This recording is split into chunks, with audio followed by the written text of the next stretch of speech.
Hey guys, you want a story? I'll give you a story, a ninja story. Welcome back to the ninja story. Today we're going to be doing another QMMR, quick multi-movie reviews. Um, I did not vlog in Boston because I wasn't able to during the festival, but I had a really great time, and I'm going to be reviewing one of the films that I saw. Just so you know, everything was like 11 minutes, so the review is probably going to be like a minute because there's not that much I can add to it. But we're going to be reviewing 8 things. I think it's 6 movies and 2 shows, I think. Or 2 seasons of shows. Let me just look again. Yeah, so it's 5 movies, 2 seasons of shows, of different shows, and then 1 short that I saw. So if you guys are ready, please drop a like down below, subscribe if you haven't already, let me know what you want me to review down below. I'll really review any movie at this point, and without further ado, let's head into the first review, which is Missing Link. So Missing Link is an animated movie in theaters right now. It's about this, I guess, it's like a hairy creature. It's kind of like Smallfoot, really similar to Smallfoot. But this movie is probably gonna be pretty forgettable. It's gotten positive reviews, but I really think it's a hit or miss movie. There was really nothing special about the movie at all. The comedy was okay. It was kind of emotional, but besides that, not really anything else. I didn't really care for the movie at all. I thought it was kind of boring. And believe me, there's another animated movie on this list that I'm reviewing. So it has nothing to do with animated movies. But besides that, I wasn't really a big fan of the movie. It could be a big thing, but I don't really see it being a big thing. But either way, I'm going to give Missing Link a C+. Next thing we are reviewing is One Day at a Time Season 1. So if you do not know what One Day at a Time is, it is a Latin American Netflix show. It's not Latin American, but it's based on that heritage. It's supposed to be a remake or reboot of a older show that used to play in I guess the 80s or 90s, because my mom said she used to watch it as a child. I really like this show. It's really funny. They say it's PG, but it's not. It is not a PG show. This was some big PG-13 stuff. But yeah, super funny show. Kind of emotional, not that really, but kind of. I really love every character in this show. Have really no problem with every character. Every actor or actress plays their role perfectly. And everyone just does a really good job. I really love every character in this show. However, some scenes could be dragged out in this show. For example, there's a scene where Penelope, which is the main character's name, she accuses one of her employees of being sexist. Oh my god, sexist, and there's just this 5-minute, I think, scene of just the two of them arguing, and then she quits, and then she comes back. It's just really dragged out, and they don't really do anything afterwards. So the scene really didn't have to happen. But besides that, I really have no complaints with this show. I'll give it an A-. Flipping the page. Next, we have the short film that I saw, or I've seen multiple, but I'm going to review one of them. And the one that I want to review is called Coffee Break. So this was probably my second favorite short film that I saw in Boston. My favorite was, oh my god, why? Every time I record, somebody texts. This is probably my second favorite short that I saw in Boston. first one I'm actually going to do a solo review on, and I really loved this portion. I really hope this turns into a feature film. This movie was hilarious. This was a really, really funny short film. It was pretty much about this guy that broke up with his girlfriend, or he thought of breaking up with his girlfriend, and then he had these like thoughts in his mind of what could actually happen if he broke up, and he just started to go insane in his mind. Really, really off the charts stuff happened. But the performances in the movies pretty generic. Really, really generic. There was not like a standout performance, but there really shouldn't be because this is just like the short version. I would definitely see the full version if it actually comes out, and I would love to see it. But for right now, I'll give this a B. Next, Cinderella Man. So Cinderella Man, I saw about a month ago, I think. It's about this boxer who retires. But when he retires from boxing, his family pretty much loses all their money, and he has to go back into boxing and risk his life, to get money as well as become famous again. And it's really like this big underdog story. And I really enjoyed the movie. Very emotional movie. Really, really emotional. The fight scenes in the movie, the boxing scenes, are pretty intense. Like the last fight, was really, really great. Really loved the last fight. There was great chemistry between Russell Crowe and his wife, which I only know her last name, like Zellweger, I think. I forgot her first name though, because I wrote it down, but I didn't write her first name. I only wrote her last name. But yeah, they had really good chemistry. I really believed their relationship. Great symbolism as well throughout the movie. There's a scene where pretty much the whole movie, pretty much, Crow's wife really doesn't want him to go back into boxing because he's already hurt when he goes back. He doesn't want him to get hurt, and he's facing this guy that like actually killed 2 people in the boxing ring. And he's like, "No, I got to do this for you. I got to do this for the family."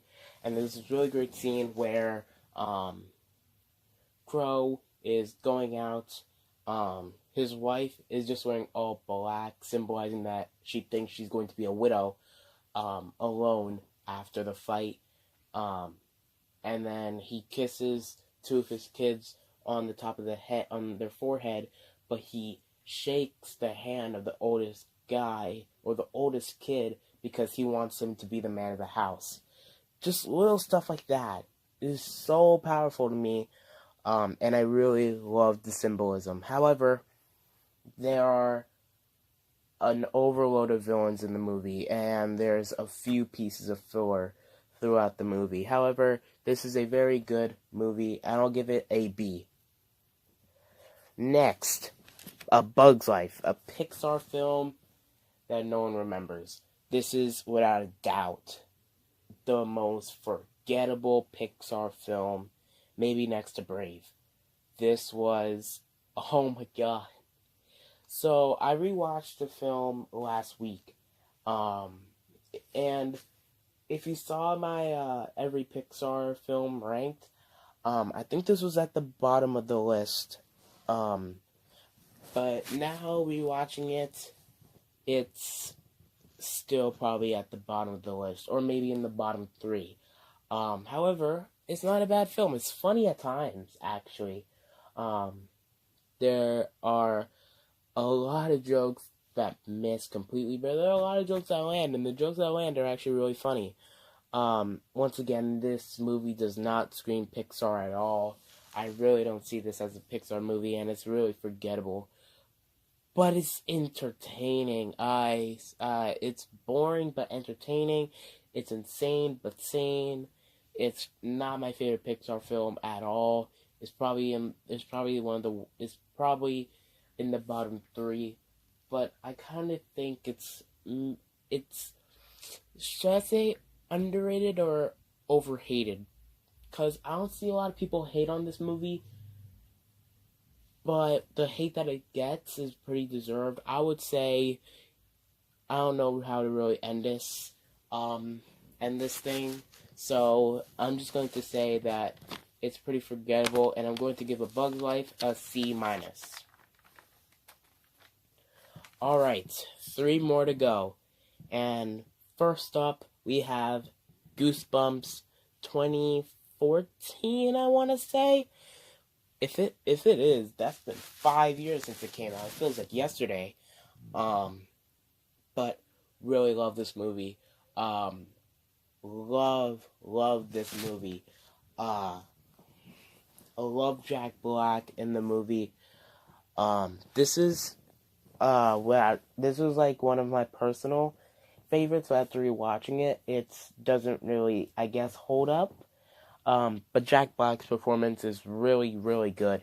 Love Slappy in the movie as well. The dummy. Is his name Slappy? I'm gonna be pretty. You know what? The dummy. Let's just say that. Love the symbolism again. Jack Black, Slappy, pretty much the same person, and that side by side, or not side by side, but like that like that split screen shot with Jack Black's face on one side or R.L. Stine, and then Slappy on the other side. That really is great. Great underdog story with all of these, I guess, high schoolers coming together to defeat all these monsters that we are very familiar with from the Goosebumps manuscripts or Goosebumps books. But it's not that funny. After rewatching, it's not really that funny at times. Yeah, there are jokes that land, but the jokes that miss are pretty bad. Example, the Invisible Kid. This was one of the biggest selling points in the trailers, at least. The Invisible Kid and then the guy getting slapped. I didn't find it funny at all. I thought it was actually kind of annoying. And the end, where they kind of teased a sequel with the Invisible Kid, and he didn't get the Invisible Kid, that was like a pretty damp ending. But it's a special movie, but it's kind of forgettable. In the end, I'll give Goosebumps a B minus. Next, and this is probably going to be my highest rated ranking in this video, and that is Spider-Man 2001. I think it was 2001. Hold on, let me just make sure it was 2001. Because I'm going to look like an idiot if it was not in 2001. It was the first movie with Tobey Maguire. So let's just make sure that I'm right. But in the meantime, really, really love this movie.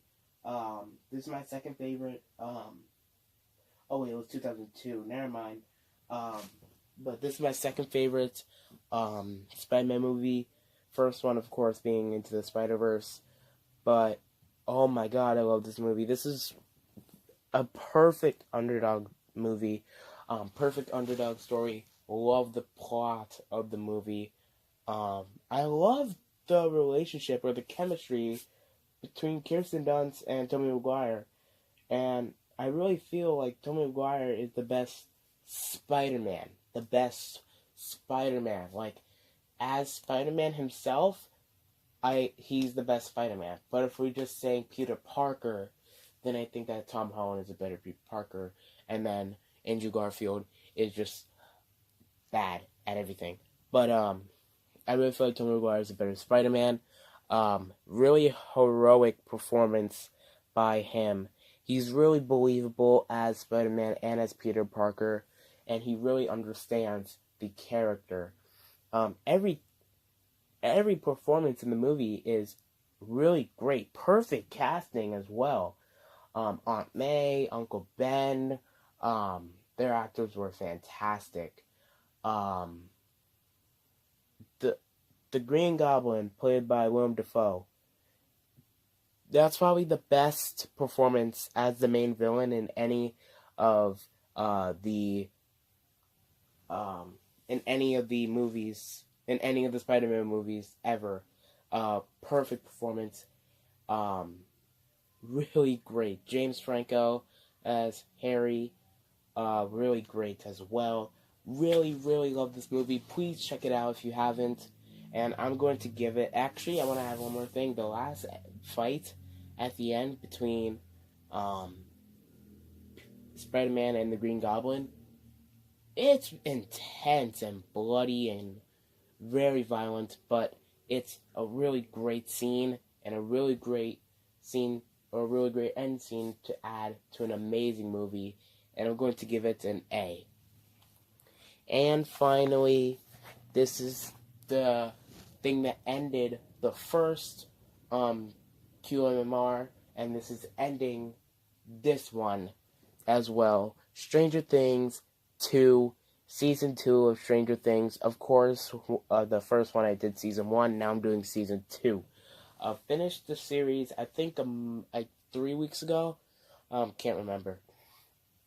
The season is a little bit worse, like a tiny bit worse than Season 1.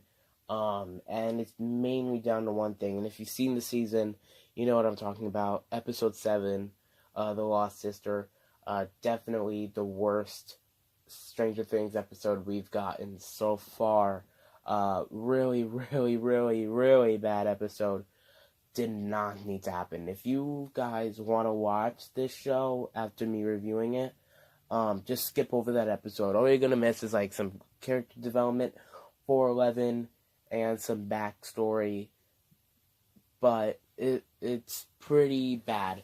But speaking of 11, Millie Bobby Brown, once again, it's the best part of this show. Maybe next to Noah Schnapp, I'm hoping that's his name, or Will. Both of their performances were fantastic. We didn't really see a lot of Will in Season 1. Of course, he was in the Upside Down. But we get to see Noah really flesh out his character. You get to see how good of an actor he is, and he is a really great child actor. Really, really loved him in this show. I really loved everyone in the show. And the new friendship between Dustin and Steve. Of course, Steve's character development, really fantastic. Loved their chemistry. And the babysitter, Steve, of course, is very believable. I love the new additions that they added to the show. Max.